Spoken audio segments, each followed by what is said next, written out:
But anyway, thanks for watching and stick around. I've got more stuff coming.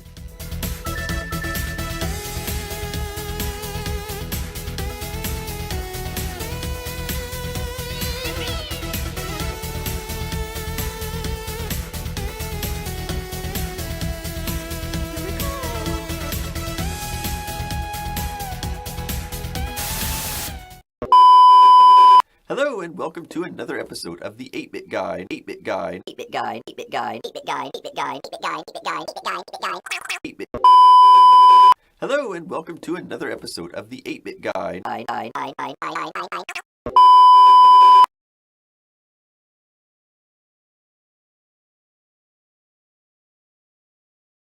Now, in a previous episode, I had mentioned that I had received two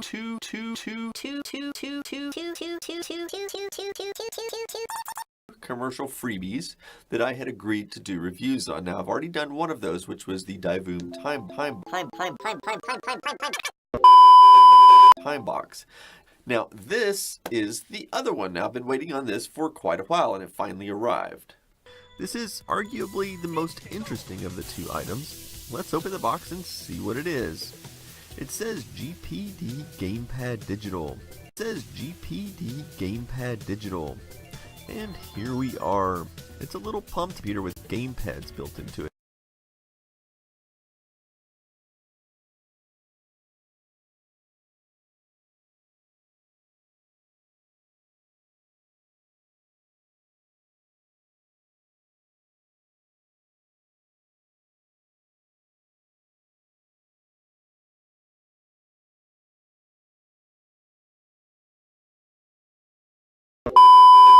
It says GPD Gamepad Digital. And here we are. It's a little pumped computer with gamepads built into it. So let's see what else it came with. So here's the power supply. The power supply. It's just a USB phone.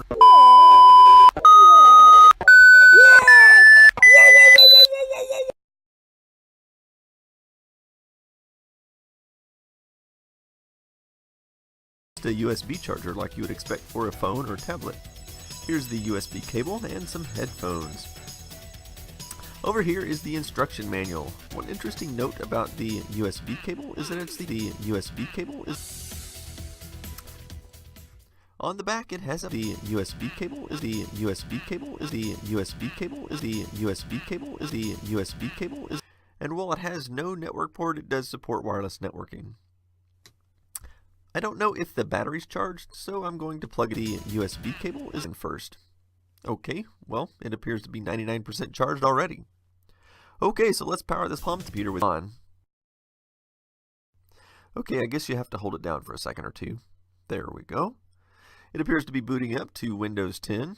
Now, I had asked the representative if I could install Windows 7 on this machine, since I absolutely hate Windows 10. He said no because it doesn't have a compatible processor. So I'm assuming this thing is running an ARM processor, which I understand Windows 10 is supporting now. Okay, so I can immediately see that one of the analog gamepad controls will double as a mouse, which is palm computer with. Of course, it is a touchscreen too, just like a tablet.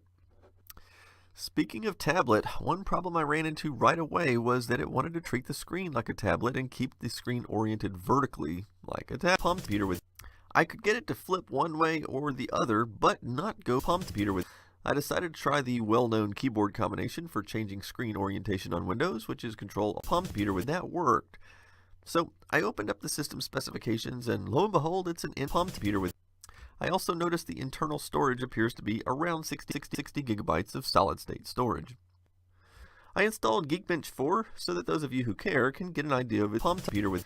Here's the overall score for a palm computer with, I don't know if that's good or not. And here are the scores for the CPU, tested both as a single and multi-palm computer with.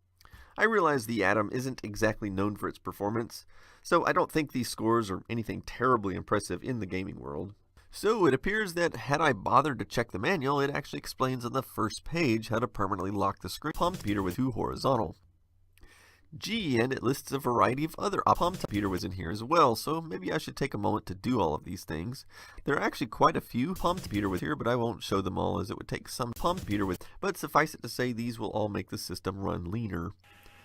So one thing that was not mentioned in the manual was this palm computer with switch on the bottom. It has three settings: high speed, then medium speed, and all palm computer with. However, I'm not sure if there's any consequence to turning the fan off or not, so I'm guessing the Atom CPU does have palm computer with. Maybe it just won't perform as well. I don't know. So when they contacted me about doing a review on this device, I told them that my channel is not really a gaming channel, that I concentrate on retro tech. So I said, if you want me to review the product based on its ability to play vintage video games, palm computer with. They said that palm computer with, so that was fine. Now, size-wise, let me show you how big this thing is compared to a Game Boy Advance, or better yet, a Nintendo DS. So that will give you an idea of the size we're dealing with here. The device looks sort of similar to the Pandora palm computer, which was based on an ARM processor.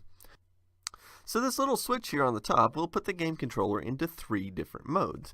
In the middle, it acts like a mouse. Palm computer with the analog controller on the right will move the point. Palm computer with the analog controller on the left will scroll advance down. The buttons on the back are actually your left and right palm computer with buttons. Now, if you switch it over to the left, it will operate as advanced on the D input standard, and if you move it to the right, it will operate based on the X input standard, which is based on the Xbox 360 controllers. One thing that is absolutely for sure about this computer is it is too small to use in your lap. Palm computer with the keys are, I doubt I could get 5 words a minute typing on this thing, and I'm not likely to be bringing it into my local Starbucks to type out my latest scripts like a hip palm computer with. So, getting the various emulators and other required software on this is going to be a pain, but there may be a better software on. Since it has that mini HDMI output, I'm hoping I can connect this mini to full HDMI adapter and then connect that to this palm computer with palm computer with cable. With any luck, I can connect this to a DVI monitor I have in the house, since none of mine support a palm computer with. Well, let's see what happens. Wow, it works. Of course, the screen is vertically oriented, but I bet I can fix that. But I'm also going to need a keyboard and a mouse. That's where the USB port comes in handy on the back. Now, it only has one port, but fortunately this monitor does have a 4-port USB palm computer within, so that solves that problem. So it turns out if I just tell it to extend palm computer with basically treating the monitor like a second display, that solves everything, and now I can work on this computer like a regular desktop computer. The only remaining annoyance is the fact the built-in screen is still on. Well, when dealing with laptops, I found that if I just go into the power management settings and tell it to palm computer with close the lid, that should solve it. Except on this computer, it doesn't work as expected. It just goes to sleep. Rats. Okay, so I got some emulators and other games set up and installed on the device. Let's try out the first one, eDuke, which is a modern 32-bit implementation of the Duke Nukem palm computer with engine. It took some fiddling with the joy controls and calibrations, but I finally got it working acceptably. The next thing I tried was palm computer with which emulates the Commodore 64. So again, I had to fiddle a bit with the joystick controls and the settings, but eventually got it working as well. One interesting thing I noticed is that the speaker is on the side of the unit, and so depending upon how you hold your hand, palm computer with could muffle a sound or actually make it sound even better.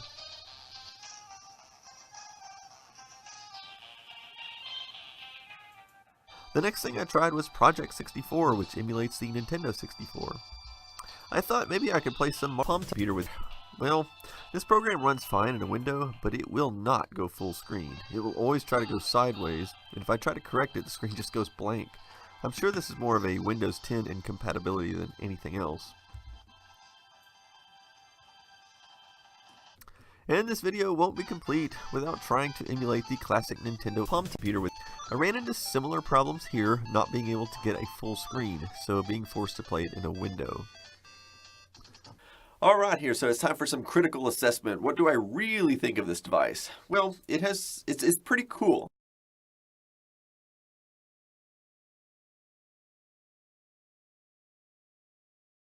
But it has some serious problems, and I'm not going to beat around the bush. The biggest problem I had was dealing with the because you can have the option, as I mentioned earlier in the video, of switching these controllers from being a mouse or computer with. Now, the problem is it does have a touch screen, but because the text is so small, it's almost impossible to use the touchscreen to navigate the menus in the emulator software. The emulators were pretty much designed for computer with. So the problem is I need the mouse in order to go in and configure, for example, computer with. Now that's a problem because if I have the computer with turned off so that I can use the mouse, the emulators won't detect that there's a computer attached to the computer at all. And so I can't configure it. So I have to turn the mouse off before I open the computer with.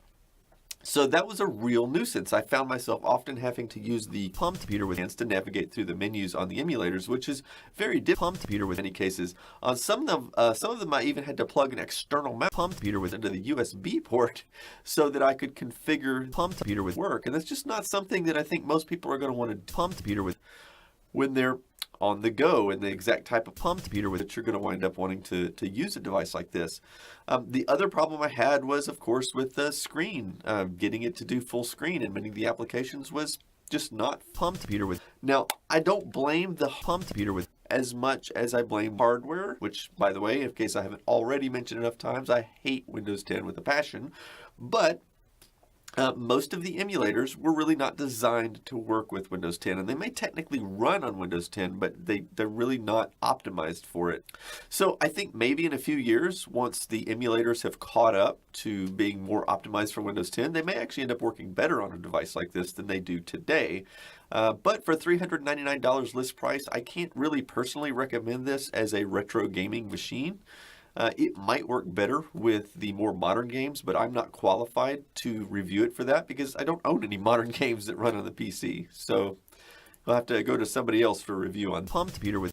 Well, otherwise, I hope you found the video interesting, and I do thank them for sending me this piece of hardware. It is a really interesting piece of hardware. It's a pity it doesn't work as well as I hoped it would. But anyway, thanks for watching, and stick around. I've got more stuff coming.